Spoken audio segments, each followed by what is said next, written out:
Game of Thrones and its spin-off House of Dragon are on Max, and Amazon now has Rings of Power. Though the Rings of Power is nowhere near the quality of Peter Jackson's The Lord of the Rings trilogy, there are a few moments that stand shoulder to shoulder with the film. Unfortunately, several of them feel like bad fanfiction. The Rings of Power Season 1 contains 7 best and 7 worst moments. Let's find out. First worst, the prologue. Comparisons to The Lord of the Rings are unfortunate yet unavoidable. Nevertheless, Amazon's drama suffers from an intentional replication of J.R.R. Tolkien's epic. The elegantly disheveled outsider is a long-lost human monarch, but his terrifying ancestry pollutes him. Dwarves and elves who detest one another for no reason get swept away in fantastic adventures. This same but worst approach is especially distressing in the series' first few minutes. Like Jackson's trilogy, Galadriel's prologue opens The Rings of Power, Morfydd Clark. To justify their presence, preludes must educate the audience. A 5-minute prologue in the film covers the ring and its history. The play is diverted to Galadriel's paper boat in 4 interminable minutes. Only 2 minutes of the 8-minute prologue are informative. The rest of the show is a dull series introduction. Next best, Galadriel hunts Sauron. The Rings of Power premiere is essentially a wash. It's dull and boring because of a weak prologue and a long, poorly written Galadriel Elrond dialogue. Robert Aramayo. Fortunately, the premiere included a memorable scene. As the prologue suggests, Galadriel has reason to want Sauron dead. Galadriel and a group of elven troops pursue the Dark Lord across a chilly wasteland. It's a lovely segment. This hunt has dragged on for a long time, and everyone except Galadriel is tired of it. The prologue to the show is less successful and entertaining than this. The episode turns for the worst when a cave troll attacks the small gang in an abandoned stronghold. Galadriel dispatches the beast quickly and effectively. This isn't Galadriel, as you may recall. She's a beast around here. Moving on, worst. Unnecessary lore tweaking. The basic material of the Rings of Power comes from The Lord of the Rings and its appendices, and as such, Amazon has been granted some leeway in creating its events. However, the writers must use extreme caution to avoid interfering with previously established lore. Unfortunately, the series has already begun to exhibit traces of this. Galadriel has already turned down the opportunity to return to Valinor at the end of the First Age, when Morgoth's troops were crushed. As a result, Gil-galad would have been unable to send her back during the Second Age, rendering the entire Golden Ship narrative line obsolete.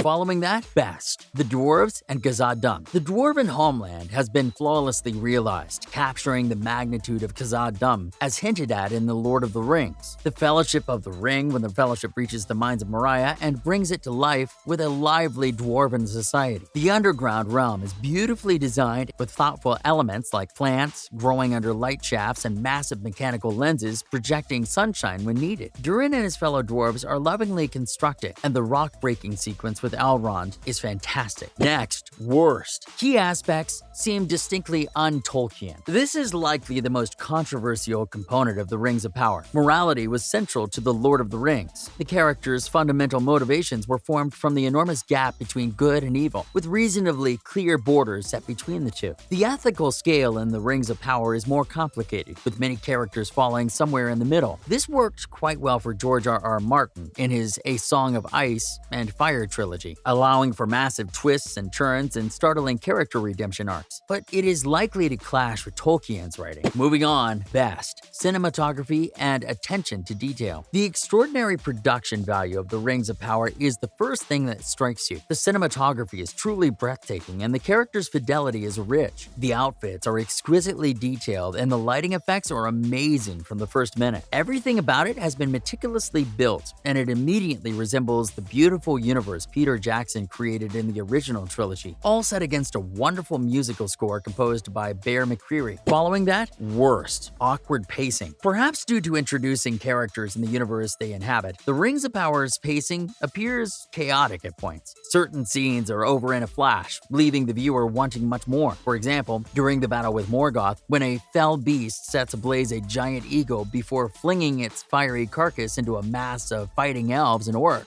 Wow! At the same time, others feel overly embellished, dragging on a little longer than they should. Next, best. Nori and the Harfoots. The Hobbits, simple folk that live modest lives and are blissfully unaware of the world happenings, were a popular part of Tolkien's books. The halflings that inherit the bloodline of the more daring Belladonna Took, Bilbo Baggins' mother, are the polar opposite. The introduction of the Harfoots, a nomadic folk and distant forebears of the Hobbits, perfectly captures this theme. The main Harfoot protagonist, Nori, offers the strongest link between Tolkien's writings and and this latest cinematic adaptation in terms of morality and ethics. Moving on, worst. Snow Troll fight sequence. It was bad news for our 9 heroes when they discovered a cave troll in Lord of the Rings, Fellowship of the Ring. The battle to bring it down was bloody and grueling, requiring the Fellowship's combined combat styles and collective effort to defeat it. The Snow Troll fight sequence in the Rings of Power shows little resemblance to this group dynamic. There is no sense of individuals fighting together against overwhelming odds. First, the troll swats the elf troops away like flies. Then Galadriel takes her blade and easily defeats the Snow Troll after several stylish flourishes reminiscent of extremely imaginative fight sequences in the Hobbit trilogy. Why is there such a disparity in combat abilities between Galadriel and her fellow elves? Following that, best. The scale of the world. The Rings of Power's first task is to introduce the audience to the immensely various portions of the realm, including the Undying Lands beyond the Sundering Sea, or Belegar for lovers of the novels, and the scale on which this is accomplished is breathtaking. The viewer is transported across the world, unveiling never-before-seen corners and frontiers, using superbly produced map sequences that fade delightfully into the real surroundings. The scenery is huge and breathtaking, and the epic fight sequence between the elves and Morgoth's army at the start of Episode 1 is nothing short of breathtaking. Next, worst. Nori tries to deceive the Easterlings. Let's take a look at the Stranger Tale and Harfoots. It's tedious and takes away from Elrond and Durin's bromance. Can we have a spinoff? The stranger learns English in the final episode. That handy magic is to be anticipated, given that he is Gandalf in all but name. When the Easterlings smell the stranger's track, they go crazy. You shouldn't judge a book by its cover, but some are better left on the shelf, especially if they arrive late at night. Nori, the protagonist of the story, notices 3 shadowy beings. Instead of concealing herself, she attracts attention to herself. She lies about where the stranger went, given how far they track him. Easterlings retaliated by torching the Harfoots' mobile homes. They deserved it. Durin and Elrond mine Mithril together. The friendship between Durin and Elrond is highlighted in the Rings of Power. At the trilogy's end, Gimli and Legolas were fantastic buddies, but they paled in contrast. Durin and Elrond are friends, siblings. During acts after his father refuses to mine Mithril to preserve the elves, he and Elrond are related. Elrond claims he let Durin win because he was out of breath during a pause. Both notice the racial resemblance. The scene's most moving scene is Durin's "I always thought you were a little dwarvish" for an elf. Durin admits that every dwarf has a family-only nickname. Elrond prevents Durin from disclosing his true name. "Keep it for the opposite side," he advises. Durin sobs and nods.